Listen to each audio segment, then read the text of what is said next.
Sean.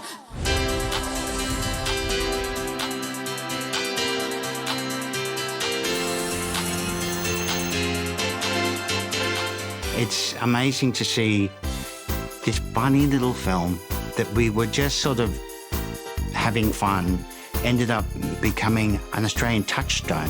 What kind of cabaret do you do? We dress up in women's clothes and parade around mouthing the words to other people's songs. In 1994, Tim was a part-time bartender and designer when he said yes to making the dress. Priscilla was my first film, and I was given the budget of $25,000. So I just made it work because creativity doesn't require money.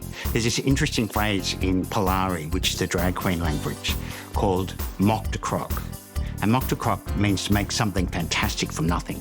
That's what we did. And I learned how to get along and sew your back from outer space. I just walked in to find you here with that sad look upon your face. The first set of costumes I made were put on an awful old bus, like a Mr. Whippy ice cream van that overheated and died somewhere near Lake Eyre. When they finally got there, all the glue had melted and everything was joined together. So I had to remake everything out in the desert. The costumes all had to be handmade, but a little help came from an unusual source behind bars. So the men of Long Bay made pom-poms for us, 120. And then when we picked them up, they said, what else can we do? The one outfit that really sticks in my mind is the costumes for I Will Survive. I really felt like I'd created something that hadn't been seen before, but at the same time felt familiar.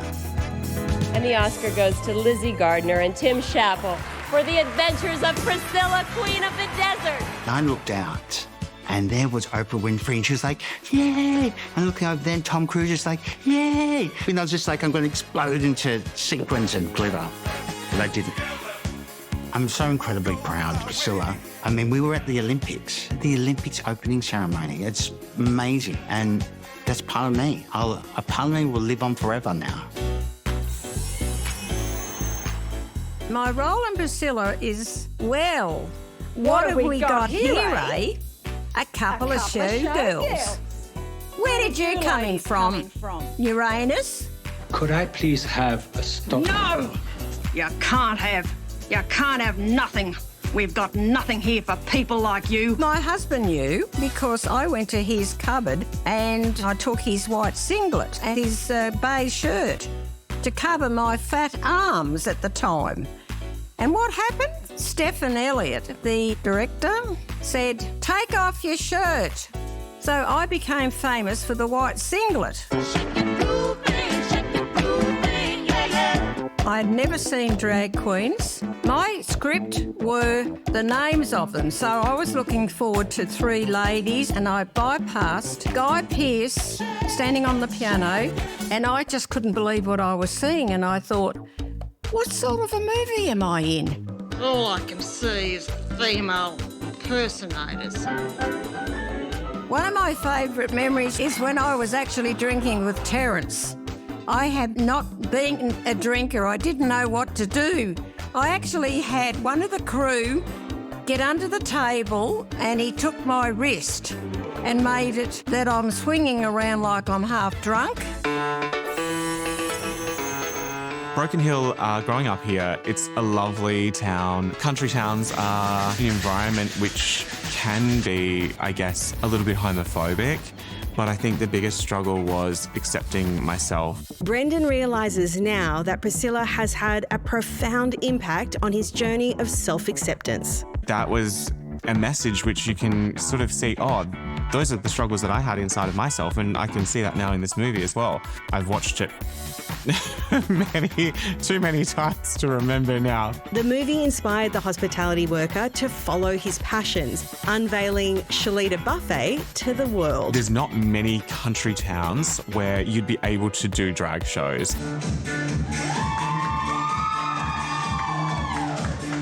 When I'm up there performing, this power that you have being in drag to just this license of doing or saying what you want, and it's just this fabulous celebration of yourself.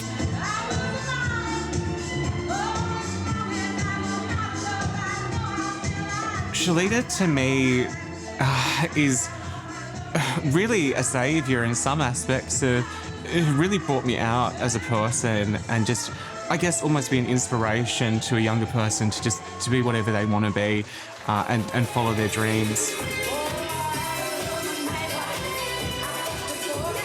Priscilla has given me this environment, this space where I can feel safe and comfortable in Broken Hill. It's created a drag culture here, which has led on to a queer culture here, and I wouldn't feel welcome and safe and free to be myself if the film hadn't been made.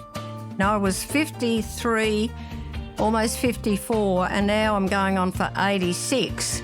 So it's been a heck of a big ride and a journey. It enriched my life. That's why I had a ball. The journey was fantastic. And there's even a chance we may see the original queens back on the silver screen one day soon. All I can tell you is that even old showgirls deserve a happy end.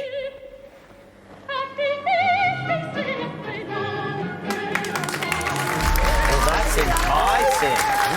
Susie, that was a gorgeous story. I love that. But you know how frugal and tight they had to be with their budget? That thong dress, that infamous thong dress, cost $7 to make. That's incredible. The whole thing was made on a shoestring, and then it went on in 1994 to make $18 million at the box And still, office. like, the legacy left behind for it, because even they found the original Priscilla bus, on which a has now farm, been heritage listed, I think. The stage musical is going strong, so it's not like it's done at all. No, at all. And the guy who did the bus is the same guy who did the cars for Mad Max Fury Road. There you go. There's a Venn diagram I never Don't expected you like to that? cross over.